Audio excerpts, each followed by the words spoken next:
Thanks for coming to my talk, My Car-Free Life. This is a reprise of a talk that I gave in Urbana, Illinois, or Champaign, Illinois, 6 years ago, maybe 7, 2015.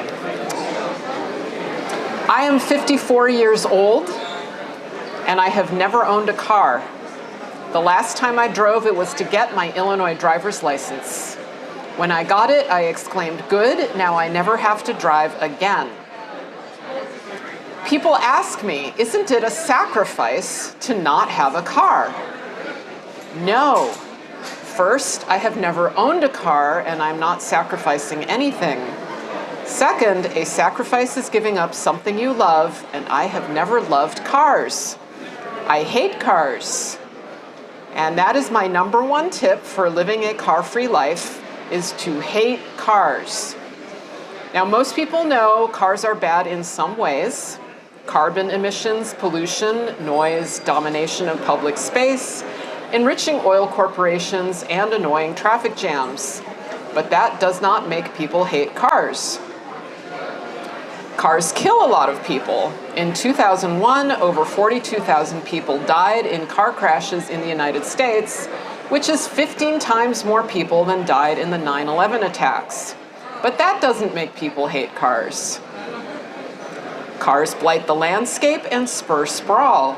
There are now many places you can only reach by car. No public transit goes there, and it's too dangerous to bike. It's dangerous to bike because of the cars. But that doesn't make people hate cars. To really hate cars, it has to be personal.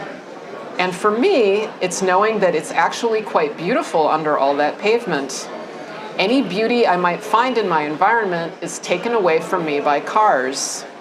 In a car, I can't stop and smell or even see the flowers. In a car, I breathe stale air. I go fast, but my body doesn't move. People say cars give them freedom, but cars make me feel confined and restrained. In a car, I am speedy but sedentary. Not that I am a fan of exercise, especially modern exercise.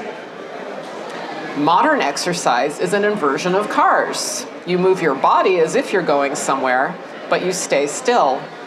It isn't activity through work, it's working out. In this mindset, cars are for transportation and bikes are for exercise. But what if we could combine these? And I do not mean driving bikes, although unfortunately I see that a lot where I live in central Illinois. I've been on many a group ride where participants drive their bikes to the start point. What I am advocating for is biking for transportation, using a bike instead of a car. I am not the best candidate to be a cyclist. I am neither strong nor athletic nor mechanically inclined.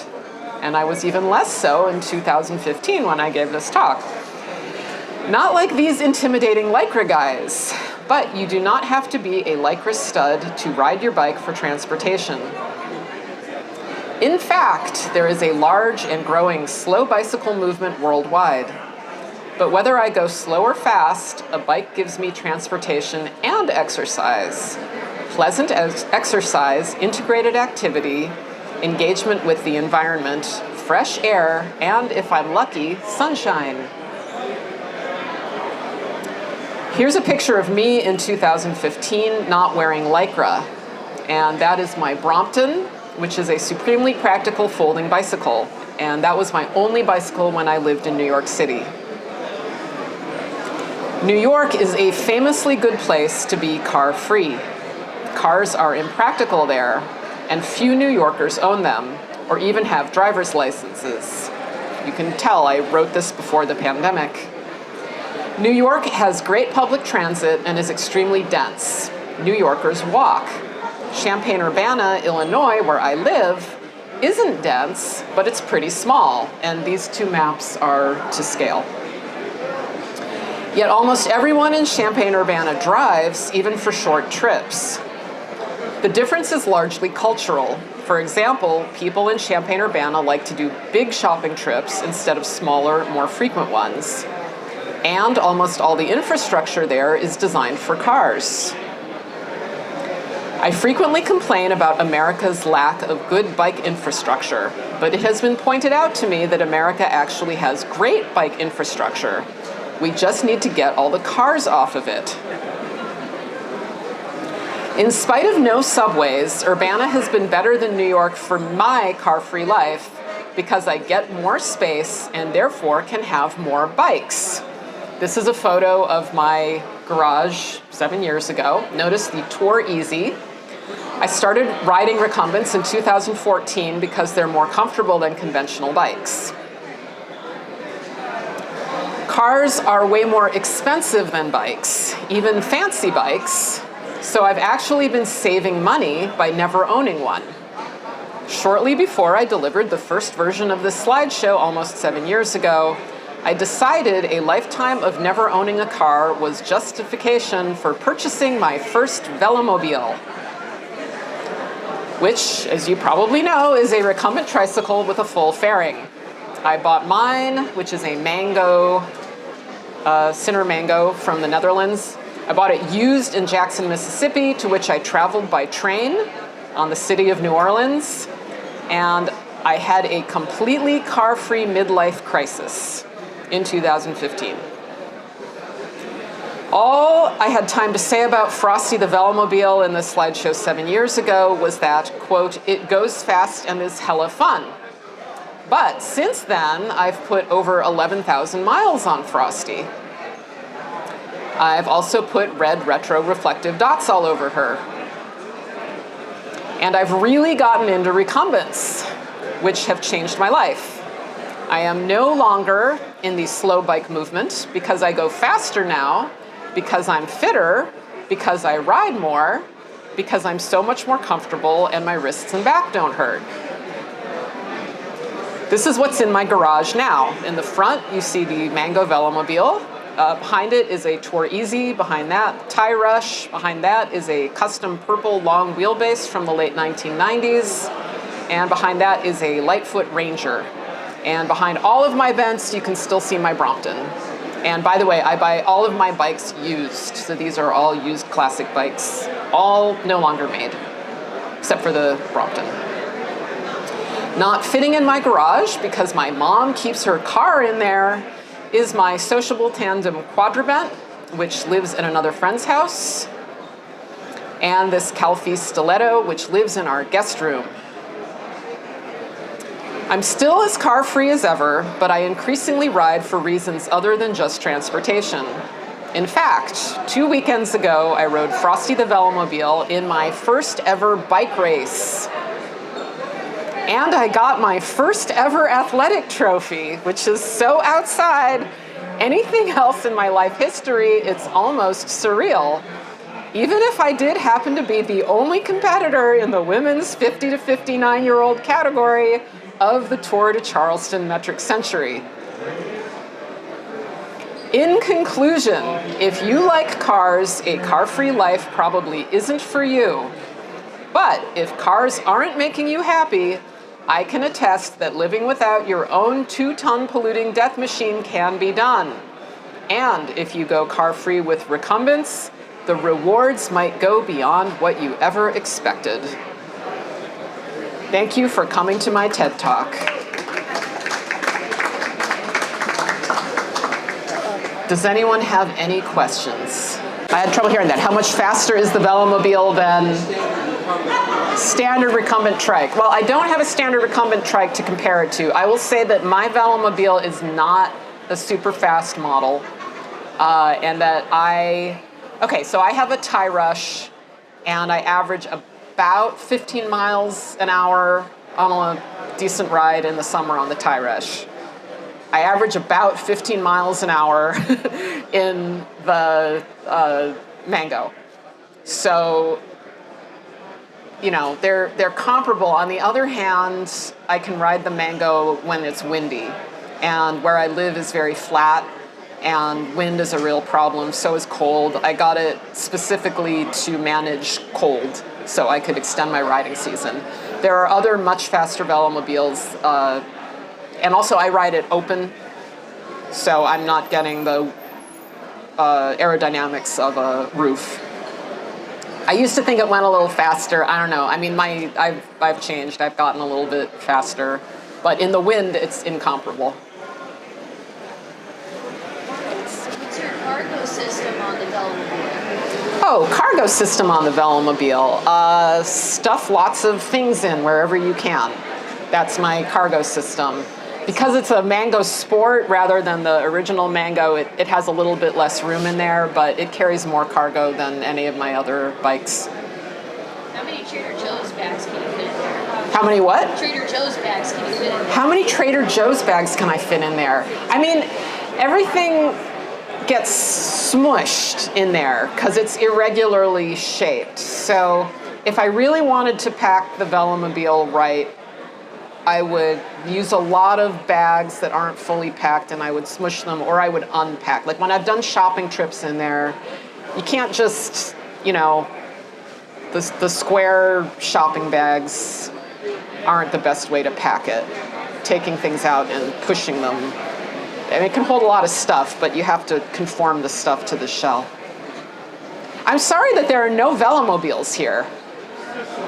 If there had been a way to bring mine, I would have brought it. But I have to say that, the Midwest, not Dayton, because Dayton's kind of hilly, but the Midwest is like the ideal place for Velomobiles. And it hurts my heart that people don't even know about them. So I really wish Velomobiles were bigger in the United States. What do I use for weather protection? Well, for cold and wind, I use the Velomobile. If it's a little bit rainy, I'll use the kayak cover on the Velomobile. In the heat of summer, when the sun is overhead, I use a sunroof on the Velomobile. The rest of the time in summer on my other bikes, I wear a lot of sunblock, which I don't like, but I have to do it. Really bad rain, it's like, do I have to go out? No. I have a lifestyle where, I work at home, I work for myself, and I don't have kids that I'm carting around. And it's really not hard for me at all. I think if I had a car, I would structure my life around the car. And so I wouldn't be able to imagine not having a car. But because I've never had a car, I just live in such a way that I don't need one. I have another friend who grew up in Japan, and she only lives in cities where she can walk. So she walks everywhere in Champaign-Urbana. She does, a 3-mile walk is not a big deal for her. And she's always lived that way. And some of us have just always lived this way. It's easier when you've always lived this way. I mean, I have been, right, so it's what happens if I get caught in rain and I'm on a two-wheeler. That has happened.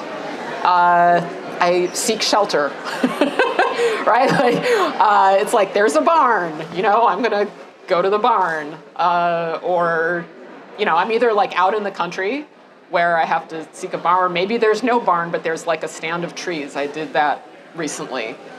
Or maybe like the rain is just falling so hard that I can't even breathe and I just have to stop somewhere. Even if I'm getting soaked, it's safer to just stop. So I'll stop at whatever shelter is available. And if I'm in town, that's pretty easy. You can find shelter more easily in a town. And I wait. How do you make yourself safe on roads in a Velomobile?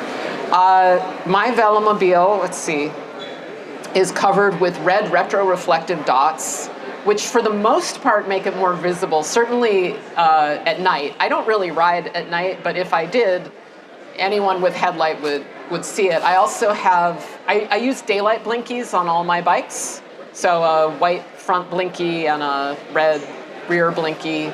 Actually, there's no front blinky on the Velomobile, but there's a very bright red tail blinky. I don't know if you can see, there's like a little thing sticking up from the very back. That is my daylight blinky. What else do I do? I will say that the Velomobile is, I think, the most visible bike that I have. My experience riding it is I get more room from drivers than any of my other bikes. I have assumed it is because the shell looks hard and it's confusing, so drivers are trying to avoid something that can scratch their car. I almost think that, like, I mean, I've been frustrated. I can understand why everybody on the road is frustrated, right? Because I have, like, bicyclist rage. I have bike road rage. And obstacles are annoying. And it's just, like, underneath all of our laws, we're just primates. And when you see something annoying you, you feel aggression towards it. And bicyclists just look so vulnerable, like where our tender flesh is exposed. And even though I know that drivers are not, consciously wanting to kill us, I could imagine if I were a driver just being like, oh, smaller, weaker animal, grr. And the Velomobile doesn't look like that. That's my theory anyway. I mean, that might be another reason I'm car free, is like I don't think I would be a good driver. Oh, snow! Snow, yes. I would like to get a fat bike because none of my bikes work in snow. I actually have studded winter tires for the Velomobile. I got an expensive set of Schwalbe winter tires and, rode down the studs and everything. And then I took it out in snow. And they don't move in snow. That is a hilarious joke. It's like, no. Even... does it what? Studs work on ice. They work on ice, yeah. It's like if we had like nice, perfect ice. We don't have that. They salt the roads, so there's never just ice on the road. There's a mix of snow and slush and ice and salt and no. I think I need a fat bike. If I had room, like if my mom ever takes her car out of the garage, I would have a fat bike already. That seems like a really good winter thing. So the last time I tried those winter tires, I think it was 2 years ago, we had a big snow. I was able to get the Velomobile out of town. And then I was on a country road that hadn't been cleared. And it was just, hilarious. I was just like spinning in the sun. And I think there were like 4 or 5 inches of snow. It's not happening. I mean, I'm here just because I'm a total recumbent nerd now. And one point I was trying to make here is that, yeah, I've been a bicyclist my whole life for transportation and never had a car, but recumbents have turned me into like a recreational rider on top of that. So I do like way more miles than I was ever doing before recumbents, and I'm taking rides that are not point A to point B. I'm just going on, 100-kilometer or 100-mile rides just because I'm crazy now. All right, we're done. Okay, thank you for coming. Thank you.